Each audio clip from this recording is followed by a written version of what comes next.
ಎಲ್ಲ ಪ್ರೀತಿಯ ವೀಕ್ಷಕರಿಗೆ ನಮಸ್ಕಾರ. ಅತಿ ಆಸೆ ಅಸಹನೆ ಅಹಂಕಾರಗಳು ದ್ವೇಷ ಮೂಲ ನೋಡ, ಬೀಜ ಬಿತ್ತಿದಂತೆಯೇ ಬೆಳೆಯು ಬರುವುದು ದ್ವೇಷ ಬಿತ್ತಬೇಡ. ಮುಂದಕ್ಕೆ ಪರರ ಏಳಿಗೆ ನೆರೆಯ ಮಾಳಿಗೆ, ಸಹಿಸದಾದರೆ ಕೊಡಲಿ ಕಾಲಿಗೆ. ಎಂಥ ಅದ್ಭುತ ಸಾಲುಗಳು, ಎಂಥ ಫಿಲಾಸಫಿ. ಡಾಕ್ಟರ್ ರಾಜ್ಕುಮಾರ್ ಅವರ ವಾಯ್ಸಲ್ಲಿ ಕೇಳ್ತಾ ಇದ್ದರೆ ರೋಮಾಂಚನ ಆಗುತ್ತೆ. ಅವರು ವರನಾಟ ಮಾತ್ರ ಅಲ್ಲಪ್ಪ, ಅವರು ವರ ಗಾಯಕ ಕೂಡ. ನಮಗೆ ಅಂಥ ಅದ್ಭುತ ಗಾಯಕ ನೋಡ್ರಿ. 3ನೇ 4ನೇ ಕ್ಲಾಸೇ ಓದಿರೋದು ಅಣ್ಣವರು. ಆ ರಂಗಭೂಮಿಯ ತಾಲೀಮು, ಅವ್ರ ಸಂಗೀತಕ್ಕೆ ನೀಡಿದಂಥ ಸೇವೆ, ಆ ಸಂಗೀತನ ಅವರು ಅಳವಡಿಸ್ಕೊಂಡಿದ್ದ ರೀತಿ ಇದೆಯಲ್ಲ, ಹ್ಯಾಟ್ಸ್ ಆಫ್ ಹೇಳಬೇಕು. ಶಾಲೆಗೆ ಹೋಗಿ ವಿದ್ಯೆ ಕಲಿಯೋದಕ್ಕಿಂತ ರಂಗಭೂಮಿಯಲ್ಲಿ ಕಲ್ತ್ಬಿಟ್ರು ಅವರು. ಎಂಥ ಬೆಳವಣಿಗೆ ಅಣ್ಣವ್ರದ್ದು. ಅದಕ್ಕೆ ಹೇಳಿದೆ, ವರನಾಟ ಮಾತ್ರ ಅಲ್ಲ, ವರ ಗಾಯಕ ಕೂಡ. ಈ ನಾಡಿಗೆ ಅವ್ರ ಆಸ್ತಿ ಅಂತ ಇದಕ್ಕೆ ಹೇಳೋದು. ಅಂಥ ಆಸ್ತಿ ನಮಗೆ ಅಣ್ಣವರು. ಅವರ ವಾಯ್ಸಲ್ಲಿ ಯಾಡು ಆ ಏರಿಳಿತ ಕೇಳ್ತಾ ಇದ್ದರೆ, ಒಂದು low pitch, I pitch, middle pitch ಎಲ್ಲ ಕೇಳ್ತಾ ಇದ್ದರೆ ರೋಮಾಂಚನ ಆಗುತ್ತೆ. ಇಂಥ ಹಾಡುಗಳನ್ನ ಅಣ್ಣವ್ರು ಆಡಿದ್ದಕ್ಕೆ ತೂಕ ಹೆಚ್ಚಾಯಿತು ಅಂತ ಹೇಳ್ಬೋದು. ನಾನು ಈ ಹಿಂದೆ ಹೇಳಿದ್ದೆ ಅನುರಾಗದ ಅಲೆಗಳು ಸಿನಿಮಾದಲ್ಲಿ, ಅದೇ ರೀತಿ ಇಲ್ಲೂ ಕೂಡ 1998 ಬರೋ ಸಿನಿಮಾ ದಾಯಾದಿ, ಉಮೇಶ್ ಅವರು ಡೈರೆಕ್ಟ್ ಮಾಡಿದರು. ಹಂಸಲೇಖ ಅವ್ರು ಎಂತೆಂಥ ಹಾಡುಗಳು ಮಾಡ್ಬಿಟ್ರು ಈ ಸಿನಿಮಾಗೆ. ನೋಡಿ, ಈ ಹಾಡು ಹಂಸಲೇಖ ಅವ್ರು ಮಾಡಿದಂಥ ದಿ ಬೆಸ್ಟ್ ಸಾಂಗ್ ಅಂತ ಹೇಳ್ಬೋದು. ಮೋಟಿವೇಶನ್ ಸಾಂಗು, ಒಂದು ಫಿಲಾಸಫಿ. ಪುರಾಣ ಈ ಒಂದು ಈಗ ಇರುವಂಥ ವಾಸ್ತವ ಅಪ್ಲಿಕೇಬಲ್ ಅದು. ಪುರಾಣ ದಾಯಾದಿ ಮತ್ಸರ ಹೊನ್ನಿಗಾಗಿ, ಹೊನ್ನಿಗಾಗಿ ಹೆಣ್ಣು ಮಣ್ಣಿಗಾಗಿ ಅಂತ. ಅಂದರೆ ದುರ್ಯೋಧನಿಗೆ ದಾಯಾದಿ ಮತ್ಸರ ಯಾರು? ಪಾಂಡವರು ತಾನೇ. ಪಾಂಡವ್ರ ಮೇಲೆ ತಾನೇ ದುರ್ಯೋಧನ ದಾಯಾದಿ ಮತ್ಸರ ಇರೋದು. ಅದೀಗಕ್ಕೂ ಅಪ್ಲಿಕೇಬಲ್ಲು. ಚಿಕ್ಕಪ್ಪ ದೊಡ್ಡಪ್ಪನ ಮಕ್ಕಳು ಅಂದರೆ ದಾಯಾದಿಗಳಾಗ್ತಾರೆ. ಅವ್ರ ಆಸ್ತಿ ಅಂತಸ್ತಕ್ಕೋಸ್ಕರ ಬೆಳೀತಾ ಬೆಳೀತಾ ಬೆಳೀತಾ ಗಲಾಟೆ ಮಾಡ್ತಾರೆ, ಕೇಸ್ ಕೊಡ್ತಾರೆ, ಜಗಳ ಆಗುತ್ತೆ, ದಾಯಾದಿ ಕಲಹ ಆಗುತ್ತೆ. ಈ ಒಂದು ದಾಯಾದಿ ಮತ್ಸರ ಅಂತ ಯಾಕೆ ಬರುತ್ತೆ? ಆಸ್ತಿ ಅಂತಸ್ತು ಐಶ್ವರ್ಯ ಇದಕ್ಕೆ ಬರೋದು. ಅದು ಆ ವಾಸ್ತವ. ಕಥೆನೂ ಹಾಗೆ ಇತ್ತು. ದೇವರಾಜ್ ಅವರು, ಚರಣರಾಜ್ ಅವರು, ಸುಮನ್ ಅವರು, ವಿನಯ ಪ್ರಸಾದ್ ಅವರು, ಕಲ್ಯಾಣ್ ಕುಮಾರ್ ಅವರು, ವಜ್ರಮುನಿ ಅವರು, ಬಹುತಾರಾಗಣ ಸಿನಿಮಾ ಇದು. ಒಳ್ಳೆ ಸಾಂಸಾರಿಕ ಕಥೆ ಇದ್ದಂಥ ಸಿನಿಮಾ. ಎಂಥ ಹಾಡುಗಳು ಮಾಡಿಬಿಟ್ರು ಹಂಸಲೇಖ ಅವರು. 5 ಹಾಡುಗಳು ಕೂಡ ಸೂಪರ್. ಇಲ್ಲಿ ಅಣ್ಣವರು, SPB, ಚಿತ್ರಮ್ಮ, ಲತಾ ಹಂಸಲೇಖ ಅವರು, LN ಶಾಸ್ತ್ರಿ ಅವರು, ರಾಜಕೃಷ್ಣನ್ ಅವರು ಎಲ್ಲರೂ ಹಾಡಿದ್ದಾರೆ ಇಲ್ಲಿ. ಇದರ ಒಂದು ರೆಕಾರ್ಡಿಂಗ್ ಎಲ್ಲ ಆಗೋದು ಸ್ಟುಡಿಯೋ ಪ್ರಸಾದಲ್ಲಿ. ಹಿನ್ನೆಲೆ ಸಂಗೀತ ಏನಿದೆ ಅದೆಲ್ಲ ಮಾಡೋದು ಸ್ಟುಡಿಯೋ ಚಾಮುಂಡೇಶ್ವರಿ. ಹೇಳದ್ನಲ್ಲ, ಅಣ್ಣವ್ರು ಆಡಿದಂಥ ಹಾಡು ದಾಯಾದಿ ಮತ್ಸರವು ಹೊನ್ನಿಗಾಗಿ, ಹೊನ್ನಿಗಾಗಿ ಹೆಣ್ಣು ಮಣ್ಣಿಗಾಗಿ. ಅತಿ ಆಸೆ ಅಸಹನೆ ಅಹಂಕಾರಗಳು ದ್ವೇಷ ಮೂಲ ನೋಡ, ಬೀಜ ಬಿತ್ತಿದಂತೆಯೇ ಬೆಳೆಯು ಬರುವುದು ದ್ವೇಷ ಬಿತ್ತಬೇಡ. ತುಂಬ ಆಸೆ ಪಟ್ಟರೆ ಜೀವನದಲ್ಲಿ ಆ ದ್ವೇಷನೇ ಬಿಲ್ಡ್ ಆಗ್ತಾ ಹೋಗ್ತಿರುತ್ತೆ ಹೊರತು ಪ್ರೀತಿ ಬರಲ್ಲ. ಇನ್ನೂ ಬೇಕು ಇನ್ನೂ ಬೇಕು ಅಂತ ಹೇಳೋದು. ಆಸ್ತಿ ಅಂತಸ್ತು ಹಣ ಎಲ್ಲನೂ ನಾವು ಮಕ್ಕಳಿಗೆ ಏನು ಕಲಿಸ್ತೀವಿ ಮುಂದಿನ ಪೀಳಿಗೆಗೆ, ಆ ಮಕ್ಕಳು ಅದನ್ನೇ ಕಲಿತವೆ. ದ್ವೇಷ, ಆ ಒಂದು ಹೊಟ್ಟೆ ಕಿಚ್ಚು, ಆ ಒಂದು ಅಸೂಯೆ ಎಲ್ಲ ಮಕ್ಕಳ ಮೈಂಡಲ್ಲಿ ಬಿತ್ತಾ ಇದ್ದರೆ ಅದೇ ದೊಡ್ಡದಾಗೋದು. ಅದಕ್ಕೆ ಪ್ರೀತಿಯಿಂದ ಮಕ್ಕಳನ್ನ ಬೆಳೆಸಿ, ಪ್ರೀತಿಯಲ್ಲಿ ಒಬ್ರಿಗೊಬ್ರು ಬಾಳಿ ಅಂತ ಹೇಳೋದನ್ನ ಬರೆದಿರೋದು. ಪರರ ಏಳಿಗೆ ನೆರೆಯ ಮಾಳಿಗೆ, ಸಹಿಸದಾದರೆ ಕೊಡಲಿ ಕಾಲಿಗೆ. ಏನು ವರ್ಡ್ರಿ ಇದು! ಇಷ್ಟು ಬರೆಯೋದನ್ನ ಇಷ್ಟಲ್ಲೇ ಹೇಳ್ಬಿಟ್ರು. ನಾನು ಪ್ರತಿ ಹಾಡಲ್ಲೂ ಇದು ಹೇಳ್ತೀನಿ. ಹಂಸಲೇಖ ಅವರು ಆ ಪುರಾಣನ ಚೆನ್ನಾಗಿ ಓದ್ಕೊಂಡಿದ್ದಕ್ಕೆ, ಆ ಒಂದು ಐತಿಹಾಸಿಕ ವಿಷಯ ಗೊತ್ತಿರೋದ್ರಿಂದ ವಾಸ್ತವವನ್ನು ಅರ್ಥ ಮಾಡ್ಕೊಂಡಿದ್ದಕ್ಕೆ ಎಲ್ಲನೂ ಸೇರಿಸಿ ಬರೆದು ಬಿಡ್ತಾರೆ. ಸುತ್ತಮುತ್ತ ಇರುವವರು, ನಮ್ಮ ಬಂಧು ಬಾಂಧವರು, ನಮ್ಮ ಅಣ್ಣ ತಮ್ಮಂದಿರು, ನಮ್ಮ ಪಕ್ಕದ ಮನೆಯವರು, ಹಿತೈಷಿಗಳು, ಗುರು ಹಿರಿಯರು, ನಮಗೆ ಬೇಕಾದವರು ಯಾರಾದರೂ ಜೀವನದಲ್ಲಿ ಒಳ್ಳೆ ರೀತಿಯಲ್ಲಿ ಮೇಲ್ ಬಂದರೆ ಹೊಟ್ಟೆ ಕಿಚ್ಚು ಪಡಬೇಡ. ಹೊಟ್ಟೆ ಕಿಚ್ಚು ಪಟ್ಟರೆ ಆ ಕರ್ಮ ನಿನಗೆ ಹೊಡೆಯುತ್ತೆ. ಕೊಡಲಿ ಕಾಲಿಗೆ ಅಂತ. ಕೊಡಲಿ ಕಾಲು ಅಂದರೆ ಏನು? ಆ ಕೊಡಲಿಗೊಂದು ಕಾವಿರುತ್ತೆ, ಕಾವು ಅಂತಾರೆ ಅದಕ್ಕೆ. ಆ ಹಿಡಿ, ಅದು ನಮ್ಮ ಕಡೆ ಕಾವು ಅನ್ನೋದು. ಆ ಹಿಡಿ ಇದೆಯಲ್ಲ, ಆ ಹಿಡಿ ಮರದಲ್ಲೇ ಮಾಡಿರ್ತಾರೆ.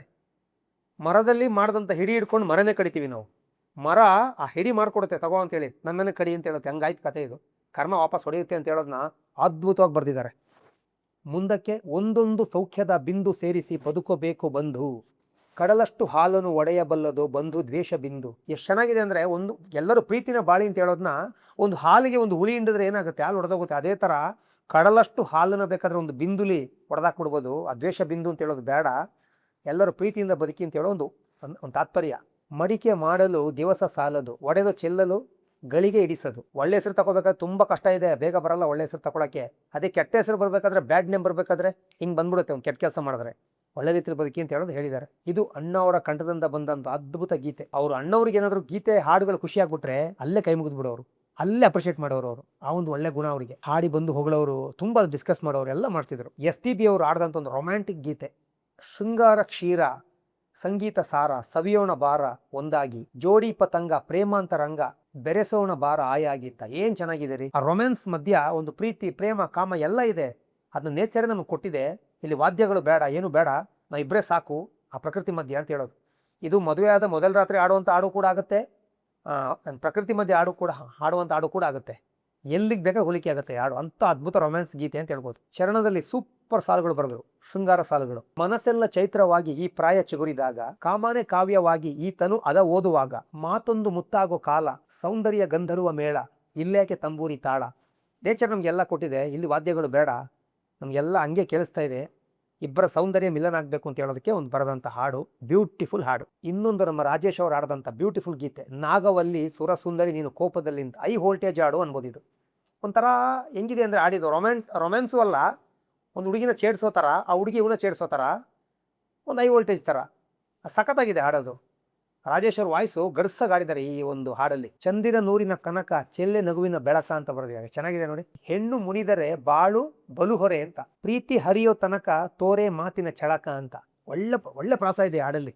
ಅಯ್ಯೋ ಹೆಣ್ಣು ನುಡಿಯದೆ ಲೋಕ ನಡೆಯದೆ ಅಂತ ಅಲ್ಲಿ ಪುರಾಣ ಹಾಕಿದ್ರು, ಪುರಾಣ ಬರಲೇಬೇಕು ಹಾಡಲ್ಲಿ. ಜೀವ ಹೋಗೋ ತನಕ ಎದೆಗೆ ನೀನೆ ಚಿಲಕ ಅಂತ ಬರೆದ್ರು. ಚಿಲಕ, ಹೆಣ್ಣೆ ಇಲ್ಲದೆ ಪ್ರೀತಿ ಎಲ್ಲಿದೆ ಅಂತ ಒಂದು ಒಳ್ಳೆ ಸಾಂಗ್ ಇದು. ಕೇಳಿದಾಗ ನಿಮಗೆ ಐ ವೋಲ್ಟೇಜ್ ಹಾಡ್ ಥರ ಕೇಳಿಸುತ್ತೆ, ರೊಮ್ಯಾನ್ಸ್ ಇದೆ ಅದರಲ್ಲಿ, ಸಖತ್ತಾಗಿದೆ ಹಾಡು. ರಾಜೇಶ್ ಕೃಷ್ಣನ್ ಅವ್ರ ವಾಯ್ಸು ಬ್ಯೂಟಿಫುಲ್. ಇನ್ನೊಂದು ಹಾಡು ಎಲ್ ಎನ್ ಶಾಸ್ತ್ರಿ ಅವರು ಸೂಪರಾಗಿ ಆಡಿದ್ದಾರೆ, ಜೀರಿಗೆ ಬೆಲ್ಲ ಅಂತ. ಎಷ್ಟು ಚೆನ್ನಾಗಿ ಆ ಒಂದು ಮದುವೆ ವಿಷಯನ ಹೊಗಳಿದ್ದಾರೆ ಅಂದರೆ ಹಂಸಲೇಖ ಅವರು ಹಾಡಲ್ಲಿ. ಒಂದು ಮದುವೆನ ಪ್ರಸ್ತಾಪ ಮಾಡೋದು ಹೆಂಗೆ ಅಂತ ಎಷ್ಟು ಚೆನ್ನಾಗಿದೆ ಅಂದರೆ, ರೇಷ್ಮೆ ಸೀರೆ ಝರಿ ಸನ್ಮಾನ ಮಾಡಿ ತಮ್ಮ ಅಂದಕ್ಕೆ. ಎಷ್ಟು ಚೆನ್ನಾಗಿದೆ ನೋಡಿ ಆ ಒಂದು ಶಾಸ್ತ್ರಿ ಅವ್ರ ವಾಯ್ಸು, ಜನಪದ ವಾಯ್ಸು ಎಷ್ಟು ಚೆನ್ನಾಗಿ ಹೈ ಪಿಚ್ಚಾಗಿ ಆಡಿದ್ದಾರೆ ಅಂದರೆ ರೊಮ್ಯಾನ್ಸಾಗಿ ಕೇಳಿಸುತ್ತೆ ಹಾಡು. ಯಾವಾಗಲೂ ಹೈ ಪಿಚ್ಚಾಗಿ ಹೋದರೆ ಹಾಡು ರೊಮ್ಯಾನ್ಸಾಗಿ ಕೇಳಿಸಲ್ಲ, ಆದರೆ ಇಲ್ಲಿ ತುಂಬ ರೊಮ್ಯಾಂಟಿಕಾಗಿ ಕೇಳಿಸುತ್ತೆ. ರೇಷ್ಮೆ ಸೀರೆ ಹಾಕಿದ ಕೂಡಲೇ ಸೌಂದರ್ಯ ಹೆಚ್ಚಾಯಿತು, ಆ ಸನ್ಮಾನ ಮಾಡ್ದಂಗೆ ಆಯಿತು ಅಂತ. ಈ ಶೃಂಗಾರ ಸ್ವಪ್ನದಂಥ ಶಿಲ್ಪಕ್ಕೆ ಅಂತ ಬರೆದಿದ್ದಾರೆ, ತುಂಬ ಚೆನ್ನಾಗಿದೆ ಪ್ರಾಸ. ಹೆಜ್ಜೆಗೆ ಹೆಜ್ಜೆ ಹಾಕಿದೆ, ಮೈಗೆ ಮಿಂಚು ಬರಿಸಿದೆ, ಅಂಚಿಗೆ ಅಂಚು ಬಿಗಿಸಿದೆ ಅಂತ. ಒಂದು ಮದುವೆಯಲ್ಲಿ ಏನಾಗುತ್ತೋ ಅದನ್ನ ಹೇಳಿದ್ದಾರೆ. ಎರಡನೇ ಚರಣ ಇನ್ನೂ ಸೂಪರ್. ಸಾವಿರ ಹರಸೋಕರ ಮಂತ್ರಾಕ್ಷತೆ ಮಳೆಯ ಸುರಿಸಿತು.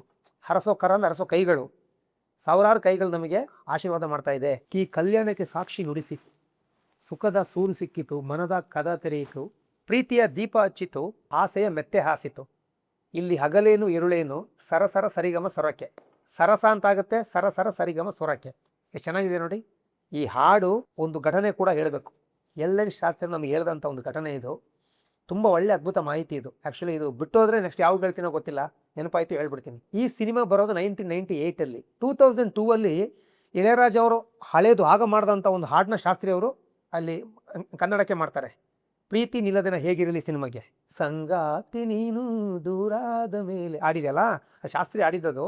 ಆ ಹಾಡನ್ನ ಇಳೆಯರಾಜ ಅವ್ರನ್ನ ಒಂದು ಭೇಟಿಯಾದ ಸಂದರ್ಭ ಬಂದಾಗ ಶಾಸ್ತ್ರಿ ಅವರು ಕೇಳ್ತಾರೆ, ಕೇಳಿಸ್ತಾರೆ. ಆಗ ರಾಜ ಅವ್ರಿಗೆ ಆಶ್ಚರ್ಯ ಆಗಲ್ಲ, ಅವ್ರದ್ದೇ ಟ್ಯೂನ್ ಅದು, ಸಾಹಿತ್ಯ ಮಾತ್ರ ಚೇಂಜ್ ಆಗಿರುತ್ತೆ, ಆದರೆ ಶಾಸ್ತ್ರಿ ಅವ್ರ ವಾಯ್ಸು ರಾಜ ಅವ್ರಿಗೆ ಇಷ್ಟ ಆಗಿರುತ್ತೆ.